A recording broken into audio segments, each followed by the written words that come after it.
Esse é o Ancapso e nós vamos falar agora sobre a situação na Ucrânia. Hoje, dia 30 de maio de 2023, são 8 horas da manhã aqui no Rio de Janeiro, 2 horas da tarde lá em Kiev, no momento que eu gravo esse vídeo. E hoje tivemos uma surpreendente ataque de drones em Moscou, né? Ontem, vocês sabem, a Ucrânia foi atingida por várias levas de ataque de mísseis e drones e depois mísseis de novo. E ontem à noite ainda teve mais drones ainda, ontem à noite em Kiev, né? Foram, na verdade, 3 levas de ataques ao longo do dia de ontem. E hoje pela manhã a gente amanheceu com a notícia de que um número entre 8 e 32 drones teria atacado Moscou. Os russos dizem que foram os ucranianos, mas os ucranianos estão negando, eles estão dizendo que não foram eles que fizeram esse ataque não, né? A maior parte dos drones que foi lançada contra Moscou foi derrubada, mas alguns atingiram alguns prédios. Segundo a prefeitura de Moscou, tem 2 pessoas feridas, mas não houve nenhum morto, né? Eu acho mesmo estranho a Ucrânia fazer esse tipo de ataque, porque é um ataque que não tem muito ganho em termos de militares, né? Ou seja, os ucranianos poderiam usar melhor esses drones atacando Sevastopol ou a retaguarda russa, né? Ainda assim, se foi um plano ucraniano para revidar os ataques a Kiev, eu acho perfeitamente justificável, mas geralmente a Ucrânia foca mais em objetivos militares. E de fato tem gente dizendo que foi false flag russa, que o Putin está planejando uma mobilização geral dos cidadãos russos, e para fazer essa mobilização ele quer conscientizar os russos que nós estamos em perigo e não sei o que lá, então pode ser que isso tenha sido um ataque de false flag. Tem uma terceira possibilidade que estão falando que seria um terceiro ator, sei lá, o Prigozhin, por exemplo, fazendo esse tipo de ataque justamente para avançar com seus objetivos políticos. Enfraquece Putin, mostra a fragilidade da Rússia, ao mesmo tempo que não afeta em nada militarmente, né? Bom, além disso, como a gente falou, ontem teve também um ataque de drones em Kiev, ontem à noite, e houve um morto e mais algumas pessoas feridas, um prédio pegou fogo, os drones foram todos derrubados. Mas é aquele negócio, com tantos drones assim sobre a cidade, eventualmente os fragmentos de alguns desses drones caem em prédios, em carros e acabam causando confusão, né? Neste momento, na Ucrânia, está sem luz, várias cidades da Ucrânia estão sem luz aqui, ó. Dnipro, Odessa, Kharkiv também está sem luz, Kiev, também Vinícius, um monte de lugares na Ucrânia estão sem luz. E aí ficou uma grande curiosidade, porque não consta que tenha havido nenhum ataque a subestações de energia elétrica ao longo do dia de ontem, né? Então existem 2 possibilidades para essa falta de luz em grandes cidades lá da Ucrânia. Número 1 os ucranianos estão temendo uma retaliação russa nesse momento e por isso desligaram a energia elétrica, isso dificulta ou evita que um ataque maior tenha consequências maiores nas cidades, né? E também impede que pessoas com câmeras online acabem entregando aonde que os drones ou mísseis russos estão caindo. Então, isso aí, essa falta de luz poderia ser nesse sentido. Outra coisa é que o exército ucraniano pediu silêncio operacional por conta da contraofensiva que estaria para começar a qualquer momento. Então isso também pode ser porque os ucranianos estão movendo grande número de tropas e armas por várias cidades e justamente para evitar que as pessoas falem sobre isso, desligaram a energia elétrica para ninguém ter como falar sobre isso daí, né? Não sabemos qual dessas 2 opções que é a verdadeira. Por falar na contraofensiva, continua a preparação, como sempre, vários alvos atingidos aqui na retaguarda. Ontem aqui em Sevastopol teve grandes explosões, também aqui na área ocupada de Zaporizhia, também grandes explosões aqui. Continua seguindo aquele ritmo que a gente vinha falando dos ucranianos destruírem posições logísticas e tropas russas aqui na retaguarda. Em Bakhmut também continua o contra-ataque ucraniano visando Klishivka e também o flanco norte ali na região. Uma confusão grande está acontecendo aqui na fronteira da Sérvia com Kosovo, né? E vocês sabem, a Sérvia é um aliado russo muito significativo. Não se descarta a possibilidade dessa confusão que envolve, inclusive, aliados da OTAN, tropas da OTAN que estão fazendo a pacificação aqui entre Kosovo e a Sérvia. Não se descarta a possibilidade da Sérvia estar fazendo esse negócio de propósito para tentar desviar a atenção da Ucrânia, né, é aquele negócio, a gente sabe que a contraofensiva vai machucar muito a Rússia, e aparentemente a Rússia está se movimentando loucamente para tentar impedir ou dificultar essa contraofensiva agora, né?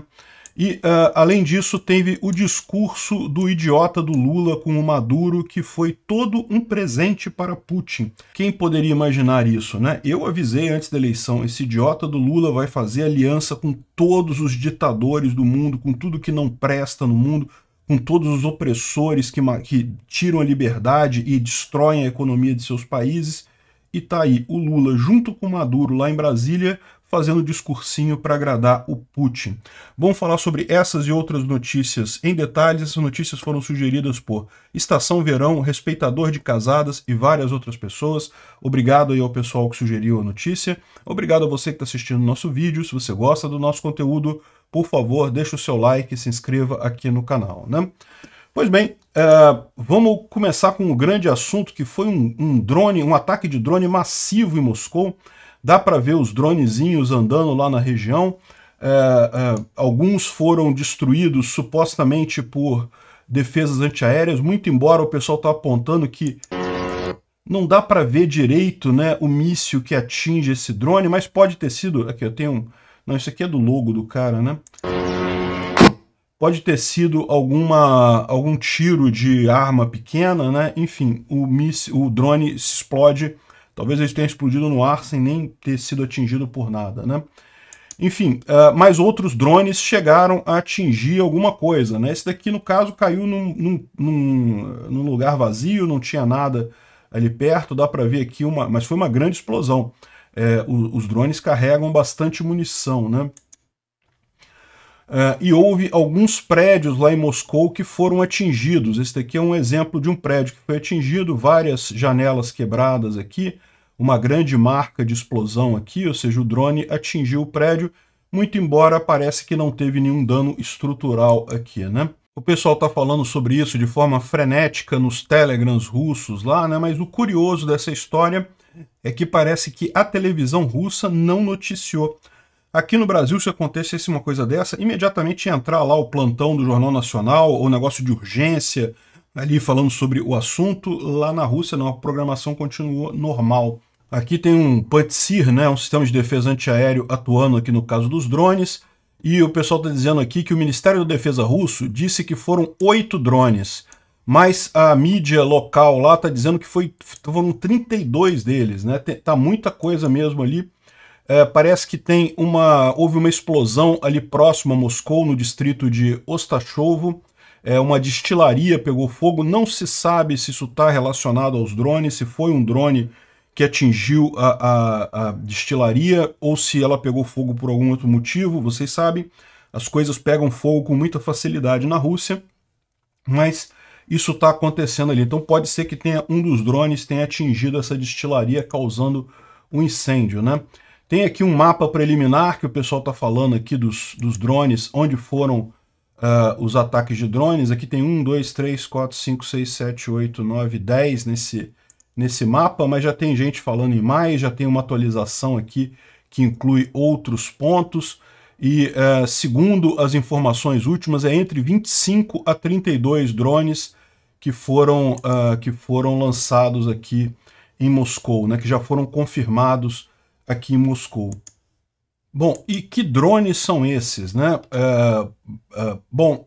O Ozint Defender está dizendo aqui, ele mostra vários danos causados pelos drones e coisa e tal, e mostra que pela imagem que foi capturada, olha só, essa imagem aqui mostra muito claramente... Essa imagem aqui mostra muito claramente o drone vindo, tá vendo aqui? Um drone bem peculiar. Pela visão dele, isso foi um drone do tipo Beaver, que é uma cópia do Harop israelense feito pelos ucranianos. Então seria um drone ucraniano que foi usado para isso daí, né? Segundo eles estão dizendo, a gente já tinha essa informação mesmo, que uma fábrica ucraniana de equipamento militar estava desenvolvendo novos drones de longo alcance para a Ucrânia. Eles estavam ficando prontos e coisa e tal. Pode ser que isso daí tenha sido justamente o uso desses drones, né? E corrobora também o fato de ter sido a Ucrânia a fazer esse ataque de drone em Moscou, o fato de que o Budanov ontem, né, quando teve o grande ataque contra Kiev, né, ele falou aqui, ó, que todos aqueles que estão tentando nos intimidar, nossa resposta não vai demorar a chegar e vocês vão se arrepender muito em breve, né? Então muita gente está interpretando isso daqui como sendo o Budanov dizendo que, olha só, foi a Ucrânia mesmo, nós atacamos aí Moscou como uma desforra do que aconteceu em Kiev no dia de ontem, né? Mas tem outras possibilidades também. O Igor Shusko está trazendo aqui que, pelas fontes que ele tem lá em Moscou, o Putin quer anunciar a mobilização completa muito em breve e que provavelmente esses ataques de drones em Moscou, foram parte de uma false flag para engajar o povo russo nessa guerra, né? E, no final das contas, os drones, segundo os reportes, estavam indo para alvos civis, existem alguns feridos, então certamente isso é um ataque de false flag do Putin e coisa e tal. Enfim, isso daqui é o que é o mais provável disso daí, né? Inclusive, segundo o Informe Napalm, que é um grupo de Ozint também que faz reportagens aí, muito parecido com Bellingcat, coisa e tal, eles estavam dizendo que os drones que atingiram Moscou foram lançados da própria Moscou, da região de Moscou, e eram chineses em sua origem. Ou seja, segundo eles estão dizendo aqui, a Ucrânia não teve nada a ver com isso, foi um ataque de false flag do Putin, né? E para reforçar isso, hoje cedo, o Mikhailo Podolyak, que é um conselheiro lá do Zelensky, né, do governo ucraniano, ele entrou na televisão hoje cedo, fez um pronunciamento na televisão ucraniana hoje cedo, avisando que a Ucrânia não tem ligação direta com esses ataques de drones em Moscou, mas prevê um aumento nesse tipo de ataque. Ou seja, o que ele pode estar querendo dizer com isso daqui? Que não foi a Ucrânia que fez isso, mas ele usou o termo não tem envolvimento direto. Quer dizer que tem envolvimento indireto, ou que pode ter envolvimento indireto? Podem ser aqueles grupos da Legião Freedom of Russia e etc., né? Legião Liberdade da Rússia, ou Corpo Voluntário Russo, ou quem sabe talvez até o Prigozhin, né? Então, podem ser outros atores nessa história aí, porque, embora esse ataque de drones em Moscou seja algo que realmente faça sentido para aumentar a mobilização de russos, né, para fazer a mobilização completa, por outro lado, também não deixa de ser uma humilhação para o Putin, né? Ele acabou sofrendo um ataque na capital dele. Então, isso tira poder dele. Então, isso se encaixaria melhor em algum inimigo político dele lá na Rússia. É isso, não é isso? A gente não sabe. O fato é que o governo ucraniano nega que a Ucrânia esteja por trás desses ataques aí, então o mais provável é que o pessoal do Informe Napalm esteja certo, e esses drones foram lançados de Moscou mesmo, e eram chineses, e eram drones que foram usados justamente como uma false flag do próprio Putin ou opositores do Putin, né? O mais curioso é que depois desse ataque de drones, a polícia de Moscou foi vista inspecionando vários esgotos na região central de Moscou, né? O pessoal tirando ali a tampa do bueiro e inspecionando o bueiro. E aí tem gente fazendo a brincadeira, que é porque os russos ficaram tudo com cagaço e foram todo mundo pro banheiro ao mesmo tempo, e acabou desregulando a rede de esgoto de Moscou. É uma possibilidade, não tenha dúvida. A outra coisa é que eles estão sabendo de uma sabotagem, alguma coisa mais séria que estaria sendo planejada e que envolveria a rede de esgoto em Moscou. A gente não sabe, toda a informação que a gente tem é essa. Depois desse ataque de drones, a polícia e alguns serviços de utilidade lá na Rússia passaram a inspecionar bueiros na Rússia toda, né? Outra coisa, os russos precisaram desligar o GPS e o GLONASS, que é o GPS russo, tá? É bem inferior ao GPS normal, tanto que lá na Rússia a maior parte das pessoas usa o GPS normal, mas o GLONASS é uma alternativa e também foi desligado na área de Moscou. Você pode imaginar, o pessoal que trabalha como motorista de aplicativo lá está desesperado porque todos os mapas param de funcionar, vira uma confusão completa aquilo ali. Realmente é uma confusão grande, né? Agora, o fato de terem feito isso indica realmente que eles têm medo de algum ataque maior acontecendo agora, né? Bom, o curioso, como eu falei, na televisão não teve muita coisa, mas no espaço de informação na internet, muita gente discutindo o assunto e, por exemplo, o Igor Girkin, ou Igor Strelkov, compartilhou esse texto aqui no canal dele, então deu um alcance muito grande esse texto aqui. Não está claro para mim o que exatamente, de onde que ele estava compartilhando isso, né? Boris Mishlaevski, eu não sei se eu consegui ler isso aqui, algum Boris aí, ele está compartilhando essa informação daqui, né?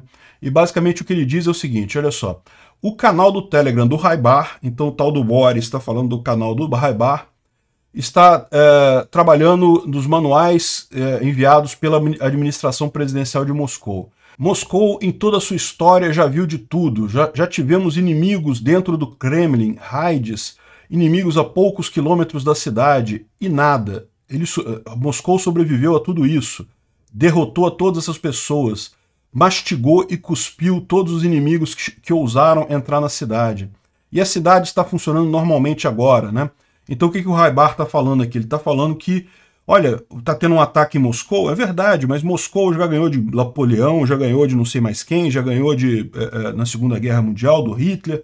Enfim, então se a gente sobreviveu a tudo isso, a gente vai sobreviver dessa vez também, não precisa ficar preocupado e coisa e tal. Mas aí o tal do Boris recomenda aqui que, olha só, mas em julho de 1941, por exemplo, ninguém estava tentando convencer os moscovitas de que tudo estava indo bem, de acordo com os planos, e que ainda mais quando os alemães estavam nos subúrbios de Moscou. Ao contrário, a propaganda soviética dizia, olha só, estamos em ameaça, Moscou está atrás da gente, a gente precisa manter Moscou. Ou seja, o que ele diz aqui, o problema é o impacto psicológico dessas raids ucranianas em Moscou, não a quantidade de destruição. Precisamente pelo fato de que a liderança prometeu não uma guerra, mas uma operação militar especial. E, no final das contas, o povo de Moscou não estava esperando esse ataque. Então o que ele está colocando aqui é isso. Ah, é verdade que Moscou sobreviveu a vários ataques e coisa e tal? É. Mas a verdade também é que a população de Moscou sequer estava esperando um ataque em Moscou neste momento, e agora que tem esse ataque em Moscou, ficou todo mundo meio com o psicológico abalado, né? Mas como a gente viu, isso pode ser exatamente o objetivo do Putin, talvez para decretar guerra contra a Ucrânia, ou talvez para fazer a mobilização geral dos russos, não sabemos, mas provavelmente é alguma coisa aqui, né? O Prigozhin também está muito chateado, né? Ele criticou muito o Ministério da Defesa por não defender Moscou. Tem que lembrar, gente, que esses drones, mesmo que eles tenham sido derrubados em Moscou, eles chegaram até Moscou, né? Isso já é um fato preocupante para a Rússia, né? Porque dali foi só uma questão da última milha ali para atingir os alvos, né? Deveriam ter sido evitados antes, né? Então o Prigozhin, ele lançou um áudio no Telegram dele, não tem vídeo, né? Eles botaram essa imagem aqui do Prigozhin antes, e ele fala algumas coisas aqui, né? Sobre um xingamento, o que vocês estão fazendo, né? Levantem suas bundas das suas cadeiras e vamos começar a proteger esse país e coisa e tal. Você é o ministro da Defesa, que diabos você está fazendo permitindo que esses drones atinjam Moscou? Como um cidadão, eu estou muito transtornado com esses xingamentos aqui, calmamente sentados em suas cadeiras, com seus cremes caros, né? E eu acredito que as pessoas têm todo o direito de perguntar questões para esses idiotas. Porém, eu aviso você, já avisei sobre isso várias vezes, mas ninguém escuta para mim, porque eu sou maluco e eu frustro os burocratas que têm vidas maravilhosas, né? Pois é, o Prigozhin está realmente chateado. Eu vou tocar um pouquinho do áudio para vocês verem o quanto que ele está chateado aqui. É lógico que ele está falando em russo, não dá para entender, né? Твари вонючие, вы что творите? Вы скоты, отрывайте свои сраки из кабинетов, в которых вас посадили. Pois bem, é isso daí, né? Ou seja, isso aqui tá... Agora, esse daí, repara como é que pode ser justamente indicar que o Prigozhin que fez esse ataque, porque o Prigozhin já está reclamando há um tempão que os russos têm que se mobilizar, têm que preparar para a guerra, têm que começar a guerra, acabar com esse negócio de operação militar especial e é guerra mesmo e coisa e tal. Não seria totalmente impossível imaginar ele fazendo isso, né? Também teve, lógico, como não poderia deixar de ser, mais uma ameaça nuclear, né? Um deputado russo falou que, olha só, as armas nucleares russas não vão ficar guardadas por muito tempo e coisa e tal. Sempre falam isso, a gente já sabe que não vai acontecer mesmo, mas não podia deixar de ser, né? Ter um aviso desse tipo, né? Mas como lembra o Dmitry aqui, por mais que esses ataques em Moscou tenham sido impactantes, né, porque as pessoas não esperavam isso ainda estão muito longe dos ataques terroristas que a Rússia tem conduzido contra a população civil na Ucrânia praticamente todos os dias, né? Realmente, a Ucrânia estaria autorizada a fazer muito mais do que isso se fosse interesse dela. De novo, a Ucrânia diz que não foi ela. Tudo está apontando para ter sido uma false flag feita pelos próprios russos. Mas, se for a Ucrânia mesmo fazendo isso, acho que está perfeitamente justificada nessa situação, né? Isso daqui não é em Moscou, isso aqui é em Kyiv, aconteceu ontem à noite. Vocês lembram?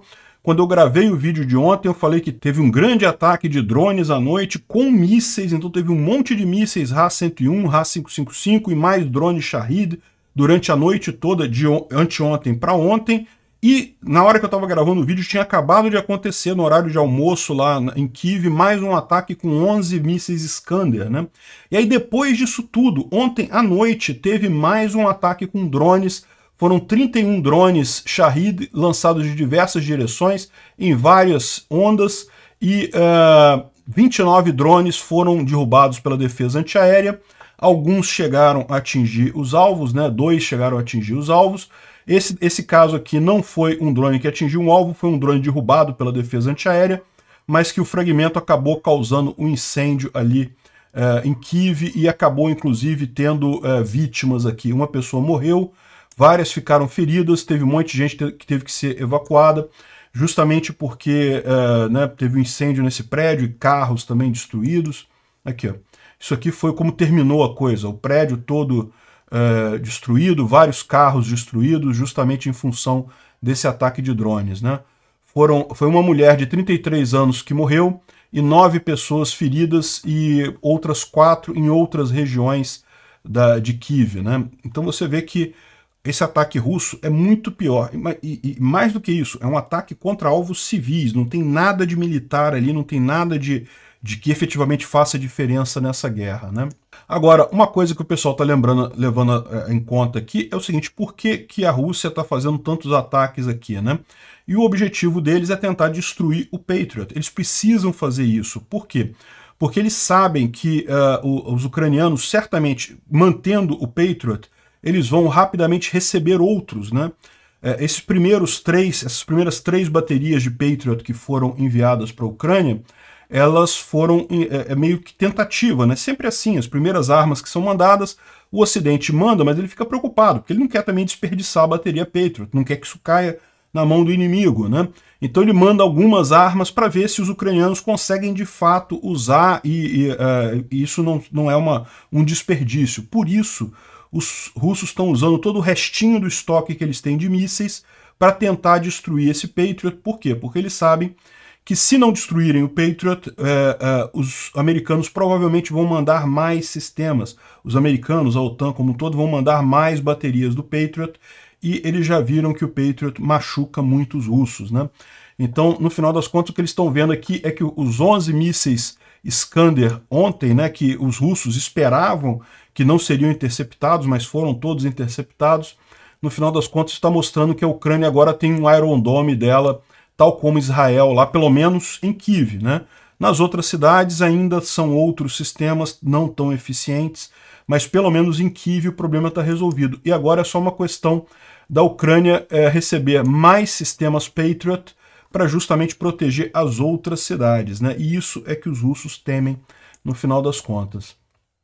E aí, a outra grande surpresa, né? Agora, isso aconteceu agora, que é poucos minutos atrás, houve uma falta de luz em Kyiv, Kharkiv, Poltava, Vinnytsia e várias outras cidades ucranianas. Aqui está marcando aqui também Odessa Dnipro, enfim, um monte de cidades ucranianas estão faltando luz. E aí é curioso, porque, como eu falei, os drones ontem tiveram, né, muito impacto, derrubaram prédios civis e coisa e tal, mas até onde a gente tem informação, eles não causaram nenhum ataque, não teve nenhum objeto de nenhuma subestação, nenhuma usina hidrelétrica, nada disso afetado, né? Você lembra, no final do ano passado, os russos estavam fazendo muitos ataques desse tipo à infraestrutura ucraniana, mas aparentemente eles desistiram porque perceberam que com as defesas antiaéreas, simplesmente eles não conseguiam causar dano suficiente, né? E então, por que que está sem luz, né? Então, assim, bom, uma alternativa é que, de fato, alguns dos drones tenham atingido alguma subestação e a gente só não ficou sabendo disso, então existe essa possibilidade, mas isso é curioso, porque os ucranianos geralmente informam esse tipo de coisa justamente porque os cidadãos precisam saber que pode faltar luz. Existem duas outras possibilidades. Uma possibilidade é os ucranianos estão avaliando que com esse ataque de drones a Moscou pode haver uma resposta de Moscou muito séria, podem usar mais uma grande bateria de drones hoje, e drones e mísseis para tentar atingir Kiev mais uma vez. E é aquele negócio, sem luz, isso melhora a situação de duas formas. Primeiro, que os danos ficam menores, né? Muitos dos danos são causados por incêndios. Quando a bomba explode, como tem energia elétrica, aquilo ainda pega fogo ainda por cima. Então, sem luz, você tem menos esse risco, mas principalmente você evita câmeras online, né? Aquelas câmeras de segurança que o pessoal do comércio coloca e coisa e tal, e que os russos têm invadido isso para conseguir enxergar onde estão caindo as bombas, os mísseis e coisa e tal, e corrigir a trajetória de mísseis, né? O governo ucraniano já fez vários pedidos para os cidadãos desligarem essas câmeras, não botarem câmeras online de forma alguma, mesmo que seja câmera que você tenha que logar para acessar a câmera, porque tipicamente a segurança disso não é essa coisa toda, e os russos conseguem invadir e acessar essas câmeras e daí ter esse retorno. Sem luz a câmera não funciona, você tem menos problemas nesse caso, né? Então essa é uma possibilidade. A outra possibilidade aqui, ó, o próprio exército ucraniano pediu aos donos de câmeras para não fazer o broadcast, né, de casas, estradas e áreas industriais online e coisa e tal. E isso daqui, ele fala isso para não ter a correção de fogo dos russos e também para evitar mostrar movimentação de tropas e coisa e tal. Pode ser que não tenha a ver com um ataque iminente russo, mas sim com a preparação ucraniana para a contraofensiva, né? Os ucranianos estão preocupados que vão ter que mover muitos equipamentos, muito pessoal, muita coisa agora para fazer a contraofensiva acontecer, e eles temem que essa movimentação seja transmitida e por isso desligaram a energia elétrica. Essa é uma possibilidade também, né? Bom, além disso, os ucranianos continuaram ontem fazendo a estratégia que eles têm feito já há bastante tempo de enfraquecer a retaguarda russa, né, atingir alvos militares na retaguarda russa. Então, ontem teve 3 grandes explosões em Sevastopol. Tá aqui, ó, foram 3 explosões bem no centro da cidade e teve fumaça sobre o pier, né? A gente não tem imagem do que aconteceu ontem, mas houve um ataque lá em Sevastopol. Sevastopol, vocês sabem, é aqui na Crimeia. É um porto militar russo muito importante aqui, né? O Rogov, que é um militar russo, ele anunciou que teve uma explosão muito grande em Melitopol. Então Melitopol também teve grandes explosões ontem. Tem aqui a imagem de uma fumacinha que não dá para ver muita coisa, mas teve uma grande explosão lá em Melitopol ontem também. Na verdade, é aquele negócio, a gente tem essas informações esparsas assim, porque na verdade tem vários ataques, mas nem todos a gente acaba tendo a informação, o visual e mesmo a informação às vezes, né? Aqui é um outro caso curioso que se refere ao dia 28 de maio, então isso não foi ontem, não foi dia 29, foi anteontem, né? E aqui foi em Olesk, na região de Kherson. Olha só que coisa, né? Tem a tradução aqui do que está falando. Parece que Olesk é essa região aqui, né? Bem próximo aqui de Kherson, é a parte russa ocupada da margem esquerda aqui do Dnipro, né? E o que aconteceu foi que o pessoal se juntou num lugar lá, numa dispensa lá para beber e comemorar, E nessa comemoração que eles fizeram lá, a comemoração era o que mesmo? Ele fala aqui, ó, o dia do soldado de fronteira russo, né? Então ontem foi o dia de soldado de fronteira russo, então esse pessoal se juntou para comemorar e tiraram fotos e colocaram fotos num grupo fechado, né? Só que o lugar que eles estavam é um lugar público, reconhecível, e não demorou muito tempo para eles receberem os likes. Aqui os ucranianos falando que eles começaram a receber os likes lá, e o maior deles chegou por volta das 22 horas, das 10 horas, e as consequências foram a morte de vários dos soldados ali na região. A situação ficou caótica, eles começaram a bombardear Kherson como retaliação rapidamente, mas no final das contas desistiram, né? E agora parece que os russos estão tentando descobrir quem foi que vazou a informação. Era um grupo fechado, em tese só teria russos ali, alguém vazou as fotos para fora do grupo e com isso os ucranianos conseguiram atingir o local que estavam os russos, né? Enfim, essa foi o fato curioso que aconteceu lá. E tem mais informações de russos mortos. Como eu falei, começou a surgir ontem os obituários do pessoal que morreu ali em Mariupol, em Melitopol e coisa e tal. Então tem aqui um major, o Ilya Ortikov, que está entre as centenas de russos mortos no dia 25 de maio, né, com aquele Storm Shadow lá em Berdyansk, né? Teve também o tenente-coronel Denis Chernikov, que era comandante, ou vice-comandante de uma unidade lá dos russos, e morreu também, esse aqui mais antigo um pouquinho, no dia 13 de maio, mas todos esses nesses ataques que os ucranianos têm feito ali na retaguarda, né? Vamos falar um pouquinho sobre a situação lá em Bakhmut, né? Como a gente falou ontem, os ucranianos já estão aqui na margem direita do canal e continuam atacando Klishivka, devagarzinho, mas a coisa está avançando ali. E ao norte de Bakhmut também teve algumas brigas aqui com russos, mas não teve nenhum avanço significativo por aqui ao norte de Bakhmut, né? Mas a verdade é a ofensiva, o contra-ataque ucraniano aqui em Bakhmut segue funcionando, né? Segue avançando ali, devagar, mas avançando. E bom, ontem à noite teve um pronunciamento também enigmático aqui do Volodymyr Zelensky, ou não tão enigmático assim. O que ele disse é o seguinte, que a questão toda não é apenas o suprimento de munição, o treinamento das novas brigadas e coisa e tal, mas também o tempo. Isso é um fator importante. O tempo de nos movermos, chegou a hora de nós nos movermos adiante, né? E nós vamos, as decisões foram tomadas. Ou seja, ele está dizendo que a decisão da contraofensiva foi tomada. Quando exatamente que ela vai começar, ele não deu essa dica, mas que ela vai começar em algum momento, é isso daí, né? O que ele disse é o seguinte, ainda temos munição para receber, ainda temos equipamentos para receber, mas a gente também não pode descuidar da questão do timing, né? O timing é importante e, aparentemente, a hora chegou. O Instituto para Estudo da Guerra fala sobre os ataques que aconteceram anteontem aqui, mas não traz nenhuma grande novidade. Talvez a única coisa preocupante é que a Rússia colocou várias baterias de defesas aéreas S-400 em Belarus no dia 28 de maio. Lembra, essas baterias de defesa antiaérea também podem ser usadas para ataques e são bastante preocupantes, né?